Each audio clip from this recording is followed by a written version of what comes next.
Tantor Audio, a division of recorded books, presents Second Star to the Left by Megan Van Dyke, narrated by Sienna Francis and Dan Calley.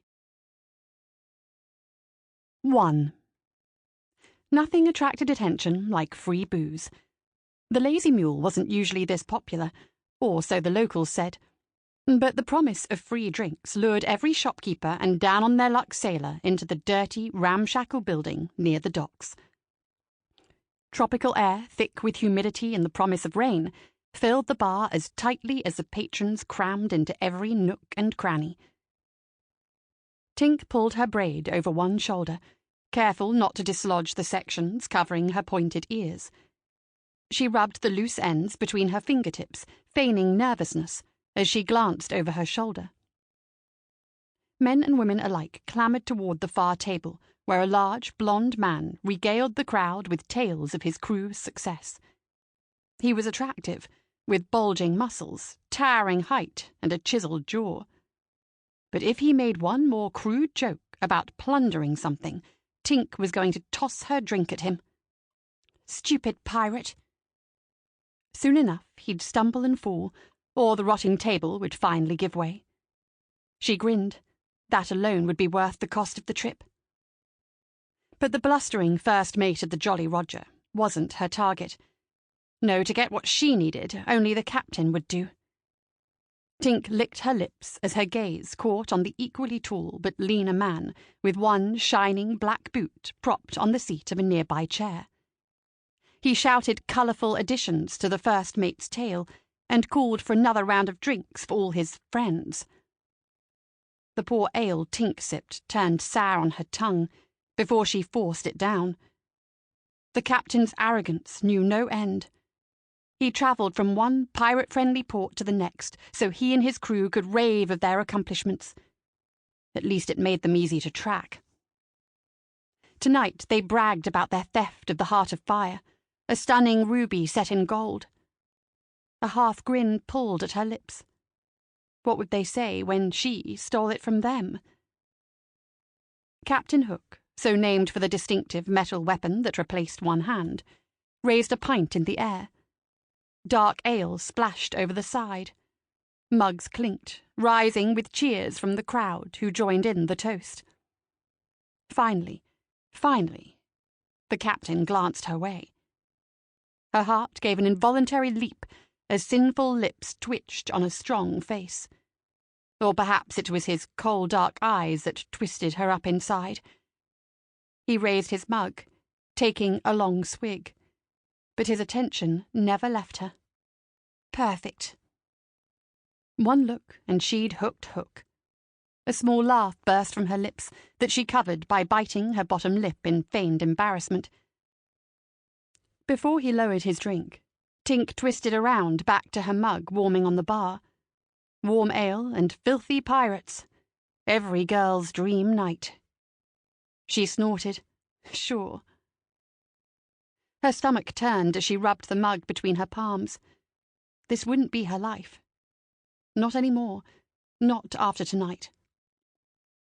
A woman squealed as a drunkard yanked her onto his lap, nearly sending them both tumbling to the ale-soaked floor. How did she ever enjoy these horrid human baths? She and her cousin Lily used to slip through the pixie doors, the circles of trees, stones, mushrooms, or whatever the elders of old selected, for a little fun in the human world all the time. They'd drink, dance, flirt with whichever handsome human caught their eye, then sneak back home before the elders were ever the wiser. They'd done everything together for as long as she could remember. The elders frowned on such illicit exploits, but really only allowing them out to trade and gather goods not available in their homeland was, well, boring. Her chest grew tight. Had Lily made it home? Was she okay? The bracelet around her wrist with its broken gem weighed her down. Tink had committed an unforgivable sin, selling her pixie dust, to save Lily from that wretched Captain Blackbeard and his crew. A nastier man never drew breath. Filthy pirate bastard! That act got her banned from her homeland, Sylvana Vale, rendering her unable to pass through the magical doorways. Pretending to be human and hiding her wings was a pain. By Durin's beard, binding them hurts. Without the cloak around her shoulders, someone would notice where she'd lashed them to her back, and that, well, best they didn't. Hey there, lovely lady. A man brushed against her at the bar, smelling of sweat and sour ale, or something even fouler. Hello, and please go away, she added silently, barely giving the man half a glance. If he had any wits, he'd leave. You here with anyone? Somehow his breath was worse than the stench clinging to him. Hanks of greasy hair lay against dirty skin. When was the last time he bathed? Humans were disgusting in general, but this one was something extra. Tink glanced back at the pirates and stiffened. The captain was gone. Shit, where did he... The intruder slid in front of her. I'll put the wind in your sails if you raise my mast. Tink gaped. He did not just say that to her. A burning flush rose from her chest to the tips of her ears. Her lips thinned. She needed to ditch this slob, and quick. If she lost her chance to get the Heart of Fire because of this fool, she'd... Her nails dug into her palm. She didn't even know, but something horrible. His filthy hand latched onto her arm. Come on. Grime-crusted nails dug into her skin. I can pay you. With one quick move, Tink accidentally knocked her drink over. Ale splashed across the man, some of it splattering her as well. You bitch! He stumbled back. The man behind him barked in outrage. Tink slid off her bar stool, aiming to flee, but the man grabbed her arm again. She wrenched it back, her other hand sliding under her cloak, searching for her hidden dagger. Oh!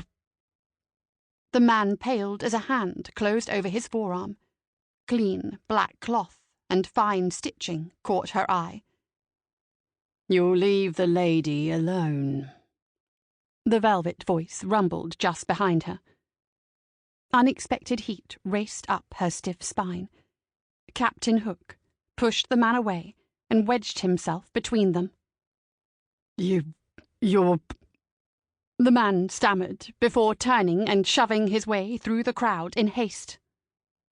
Good riddance. Hook faced her, glancing over the splatter of ale on the billowing tan shirt tucked into her tight breeches. You all right, love? I can take care of myself. His eyes widened. Shit. She was supposed to seduce him, not brush him off. But... She licked her lips before glancing away, then back. I really appreciate the help.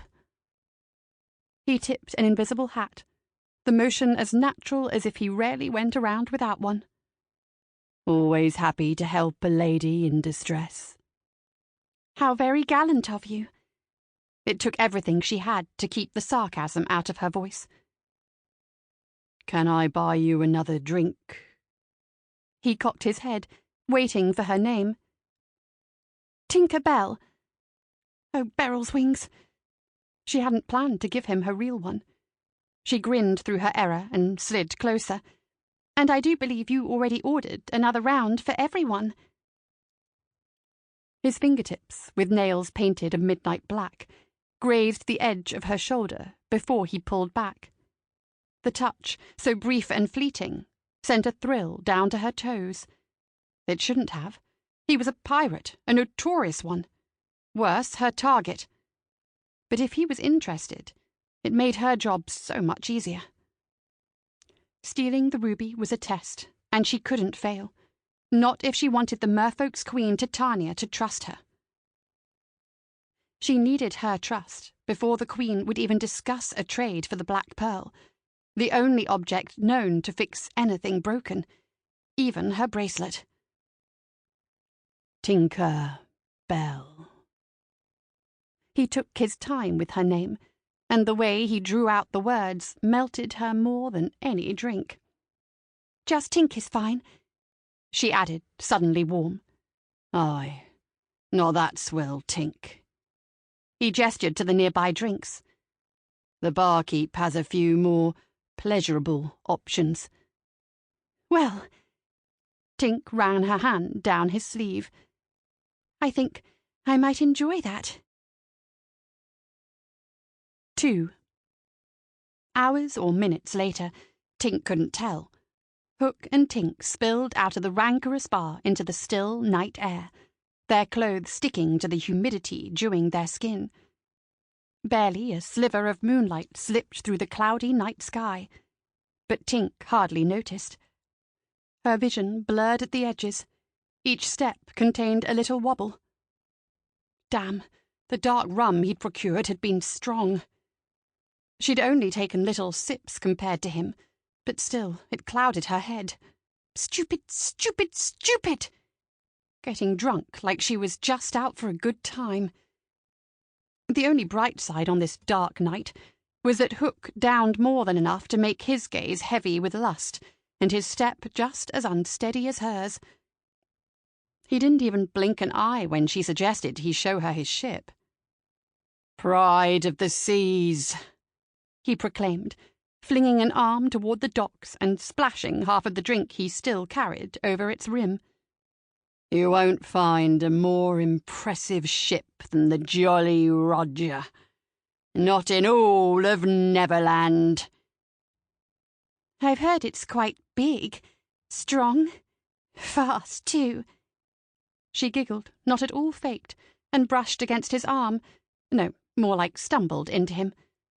A lesser man might have tripped and fallen into the nearby empty streets, but not Hook. Tink may as well have hit a tree for all he moved. "Careful there, love." He steadied her with his hook, somehow delicate and careful despite his drunkenness. "Wouldn't want you to miss out on such a sight." "No." She looked him up and down, taking her time as they stumbled along. Tink licked her lips slowly, carefully. "We wouldn't want that at all." The hooded glance he shot her, shadowed by the night, stirred her blood more than it ever should. Filthy, stealing, double-dealing, no-good pirate, that's what he is! It didn't matter that he could charm the fins off a fish and had a grin that could melt iron. He stole the heart of fire. He deserved to have it stolen from him. Not to mention a pirate had gotten her into this mess, so it was only fair she used another to help get herself out. Tink twisted the bracelet around her wrist. She'd find a way home. Saving Lily, the closest person she had to a sister, was worth the cost, and she'd make the same choice again in a heartbeat. Durin's beard, I'd do anything for her. But she'd be damned if freeing Lily from that wretched Captain Blackbeard would cost her a place in the Sylvana Vale. It had been a night similar to this one. Beautiful and peaceful. Tink shivered. "Are you all right?" Hook asked. Tink glanced up at the roguish pirate with a start. When had they stopped walking? Worse, he sounded almost as sober as she suddenly felt. That wouldn't do. "Just cold for a moment." She gave him her best honey and whiskey smile and trailed a hand down his arm. Okay, that was a terrible excuse. Tink silently cursed herself as she kept her grin frozen in place. No one living could be cold in the tropical humidity they practically swam through. Hook plunked his cup on a random windowsill, an interesting present for the lucky owner, and wrapped his good arm around her shoulders. "I could take you back." "No," she replied a little too quickly. "No, I want to go with you. Weren't you going to reenact your theft of the Heart of Fire for me?" "Interested in my jewels now?" He laughed, his tone warmer than the night. "Well, you know they say the fastest way to a girl's heart is pretty things." She leaned in, letting her body brush against the heavy fabric of his coat. A massive ship loomed at the dock just ahead. It had to be his, and damn if it wasn't as impressive as the rumours said. "Well, what do you think?" He gestured to the ship. His arm slid down her cloak, tugging her closer. "Is she all you—" He halted. Tink froze. Nessa's flute, her wings. He didn't know what she was, didn't know about them. But he felt them. Holy elders, why hadn't I thought of this?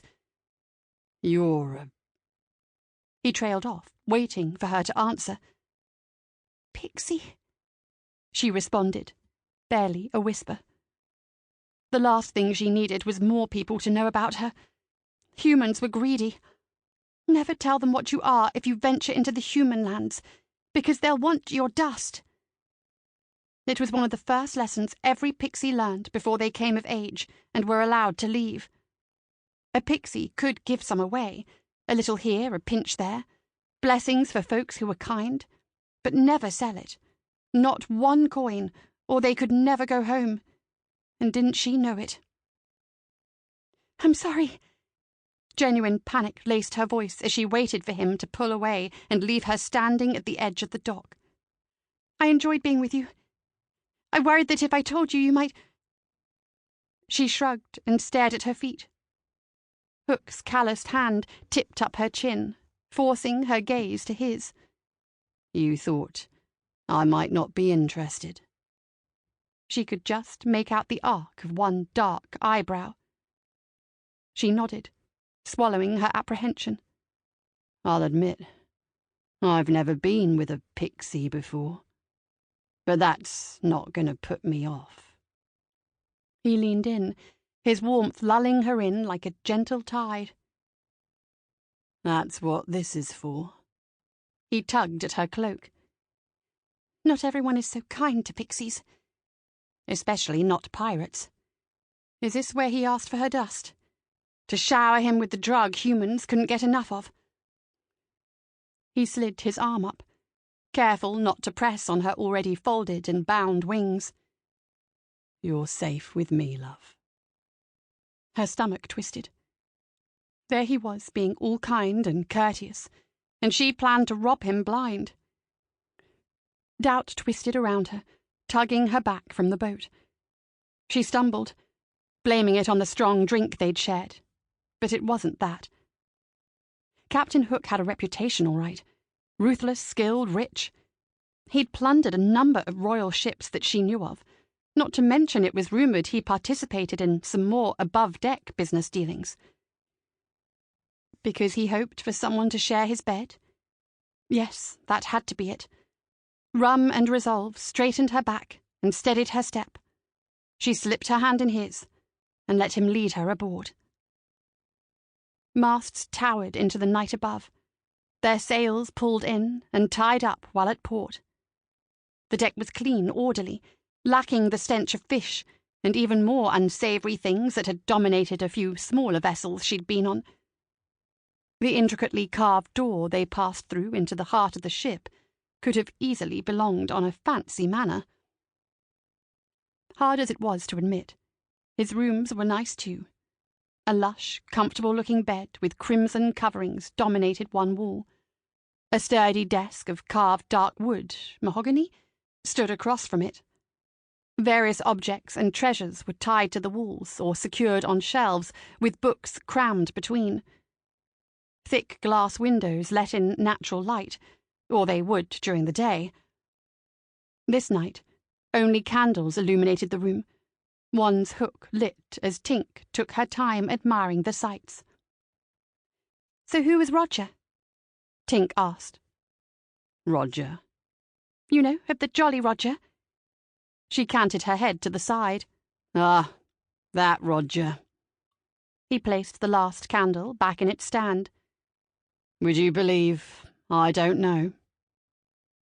Tink's brows rose, and she stumbled a half step. "You, the great Captain Hook, don't know who your ship is named for?" Hook rubbed at the stubble on his chin. "The great Captain Hook. Now I like the sound of that." She glanced away. The blush on her cheeks wasn't even faked. "So, do I get to see the fabled Heart of Fire?" Tink asked over her shoulder as she trailed her fingers along the edge of his desk. Ye are after me jewels, Hook replied with a smirk, letting a lilt into his voice. Oh, if only he knew. Queen Titania asked for that jewel, and only she possessed the enchanted pearl that could fix Tink's bracelet and get her home. Whatever she had to do to earn her trust and get one step closer to home, she would. Tink settled on the edge of his desk. You did promise. I did.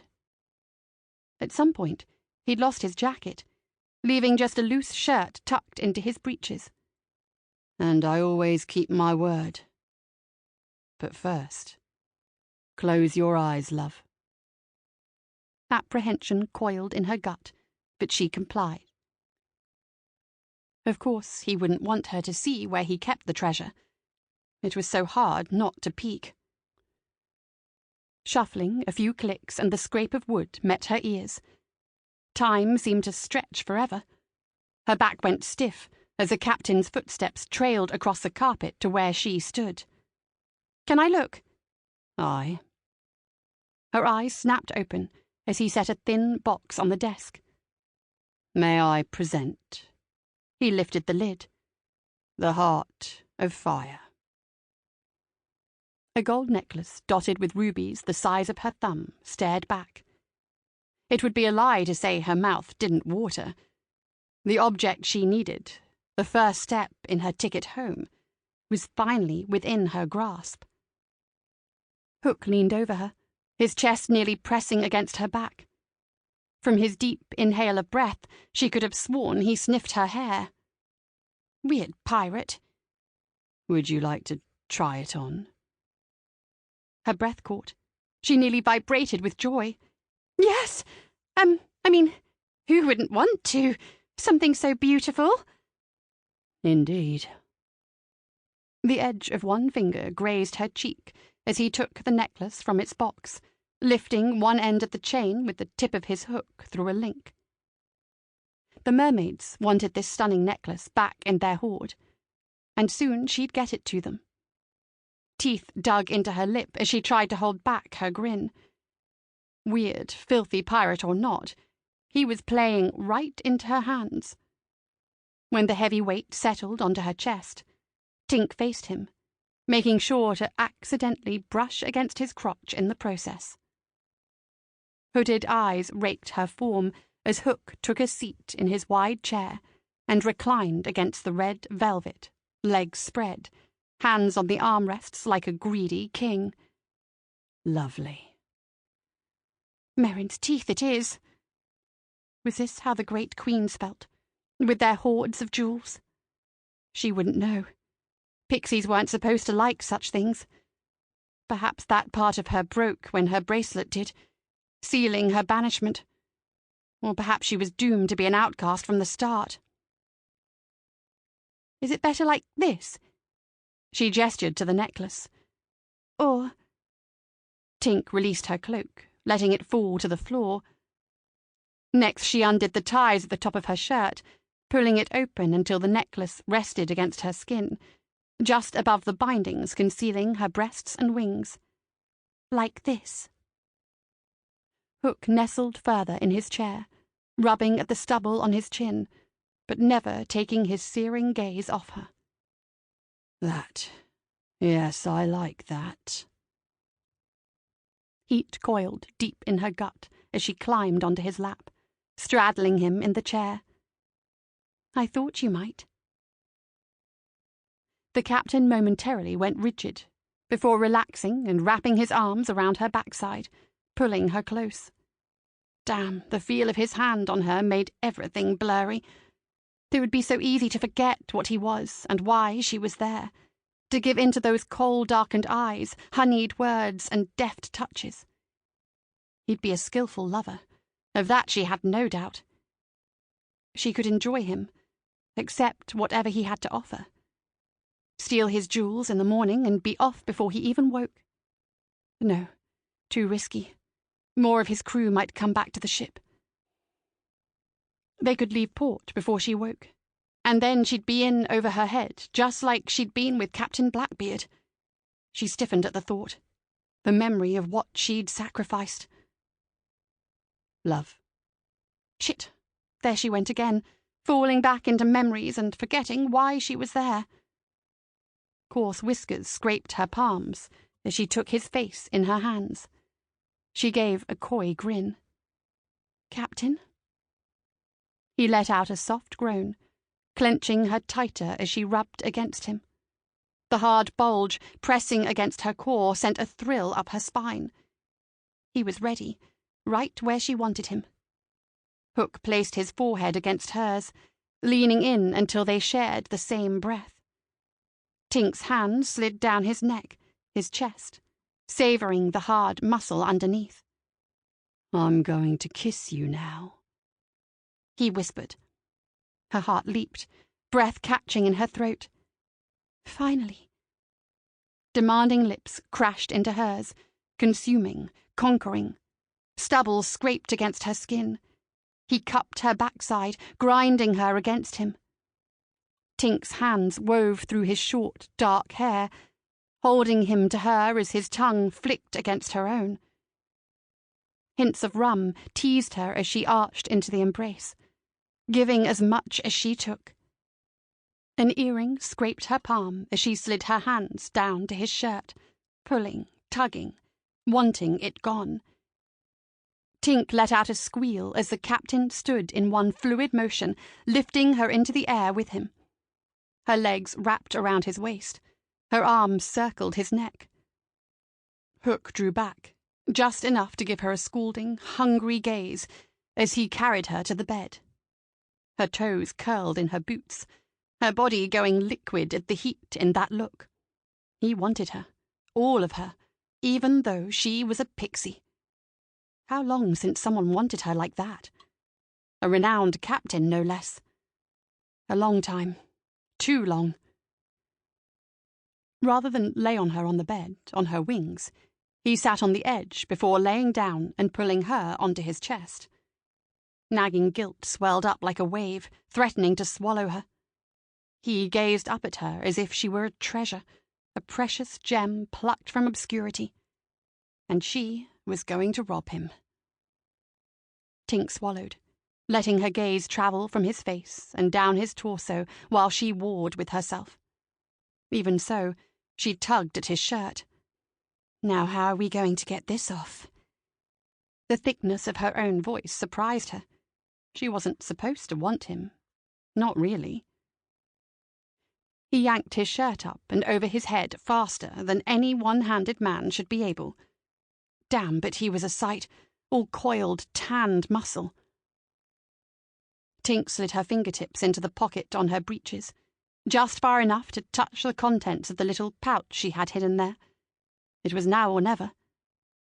A step farther and she risked going too far, falling under the spell of this wicked pirate. She ran her finger along her lips, pretending to enjoy the view. Okay, not totally pretending.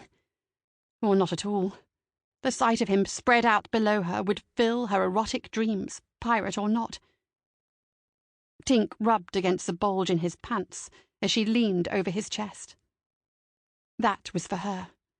Another conquest of the night. Pressing her lips to his was as easy as breathing, maybe easier. It really was too bad she only had him this once. He wouldn't want her again once he woke and found out what she'd done, the theft, or the means of it. There was a reason humans weren't kind to pixies. Either they wanted their dust for themselves, or they accused pixies of using their magical dust to bewitch them. Just a small amount consumed by a human hit them harder than any drug. They'd be off to dreamland, flying on the pixie dust, as some called it, for hours, only to awaken without a hangover and the echo of fanciful dreams. Many craved it to escape their lives, if only for a little while. Tink drew back, admiring the strong jaw under her palm. This close, she finally noticed the shade of Hook's eyes, dark grey like stormy seas. Love. He brushed hair back from her face. Are ye glowing? Already her dust, her tainted kiss, addled his senses. Sample complete. Ready to continue?